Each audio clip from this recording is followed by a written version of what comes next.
am here since 12th September to today.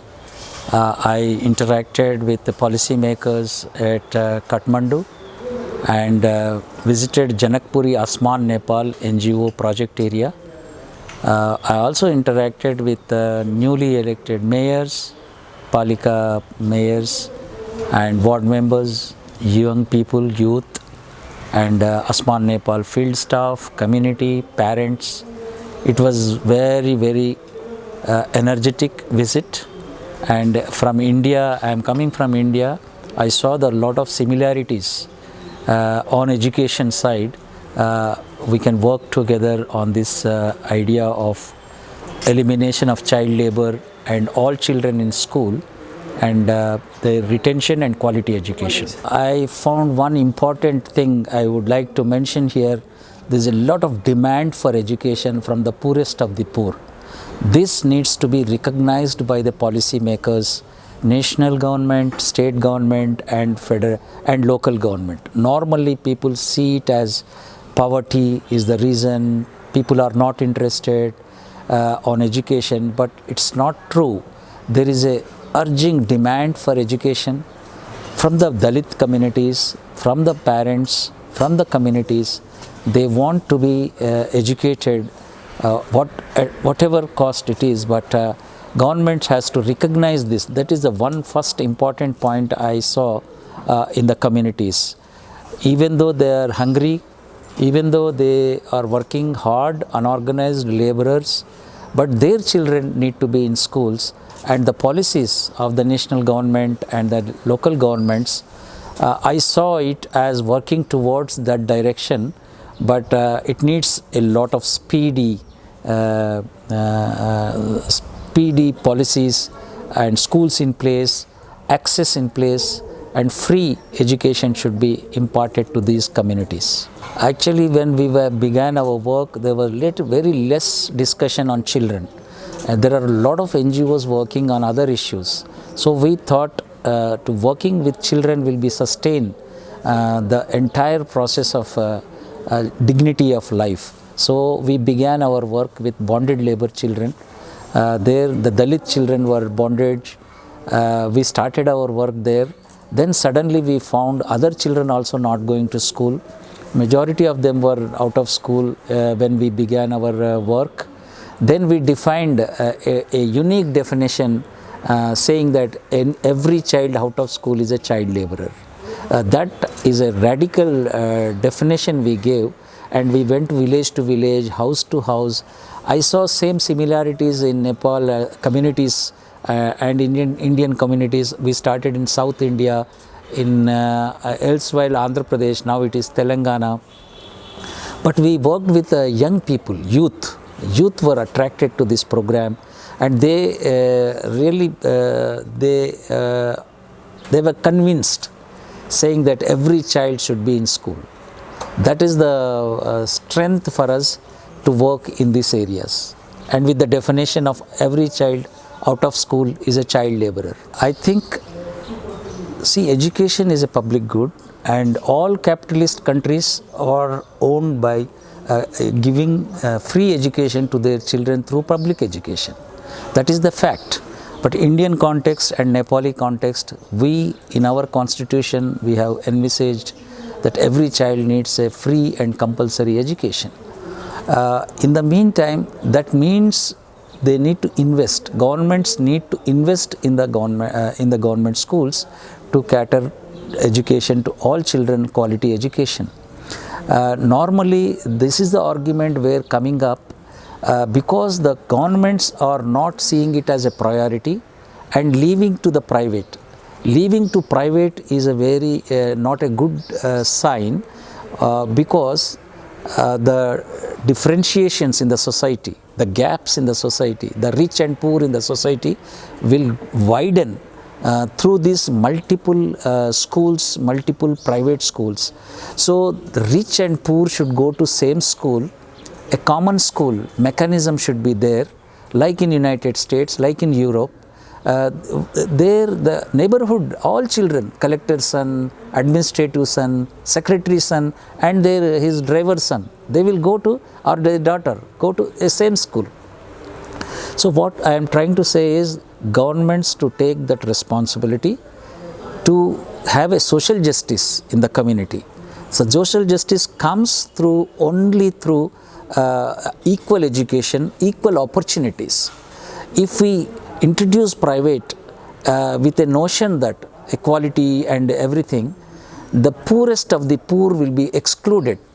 Once we are already seeing this in our countries, in Nepal and India, the exclusion will be a more and more, because poor not afford to private schools, and governments are not investing.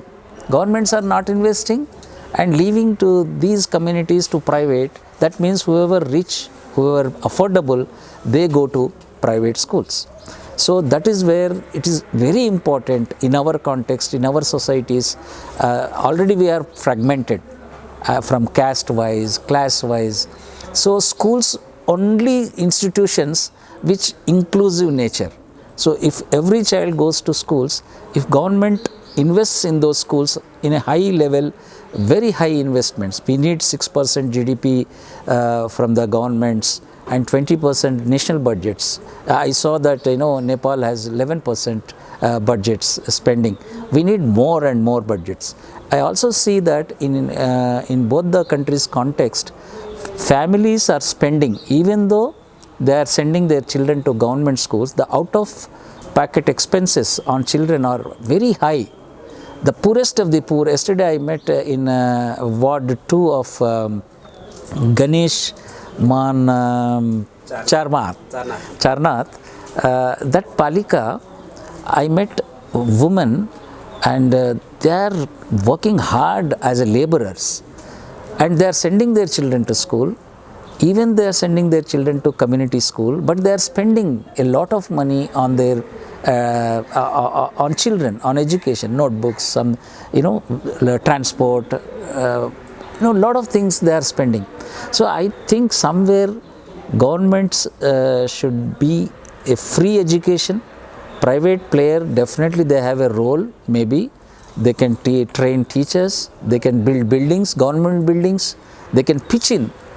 And education should not be seen as a profit. It is in our constitution, Indian constitution also. I think here also, education can't be a profit making. So that is whole thing. If you are not profit making, you invest in the government, invite them. I am not saying private should not be there. Invite them, build government schools, train government teachers, give good uniforms, give breakfast to these children. Invest on them, and your investments will be very helpful for the long term. A generation children will be transformed into studentship. Actually, the very important point you raised, one is, see, the capacities to spend also very less in our system. If they have, I saw the budgets, 40%, 60% spending in the budgets. So one is to build the capacities of the local governments to spend the money which they have allocated. Two, the money, they have to increase the money by cess or private sector or whatever, that should come to the government, and government should increase in their budgets. Definitely the elite need to be having consensus on this issue. Elite of the society should have consensus to educate the poor children. Then they will pay taxes, they will pay more revenues to the schools, to the government on education. So more than that, governments should have priority on education, anything other. Because a child in a Dalit community should not be working, should be going to school. That message should be given very clearly. Then once that intent is clear, then they have to search for money. Definitely schools need to be, school teachers, lot of teachers requires in Nepal. I saw, even India also, quality teachers, recruitment, and local level building their capacity to recruit monitoring their school teachers. So nearly in one school I saw 50% of the teachers are only government teachers and 50% are not government teachers. They are all temporary. Imagine what you expect from these teachers who are not as working conditions, and their social security is very weak.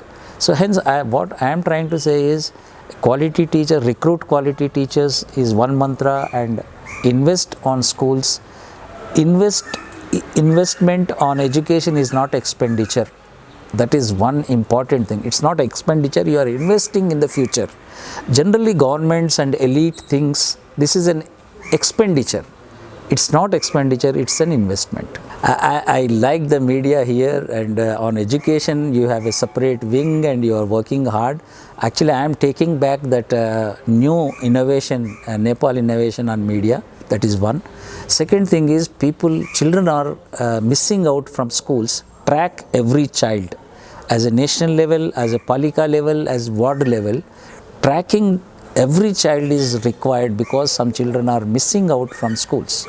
Yesterday we saw a presentation, 20% of the children are only in 11th and 12th. 80% are missing. So first of all, you recognize these children. All children out of school or in child laborers, wage or non-wage work, and bring them to schools is one important.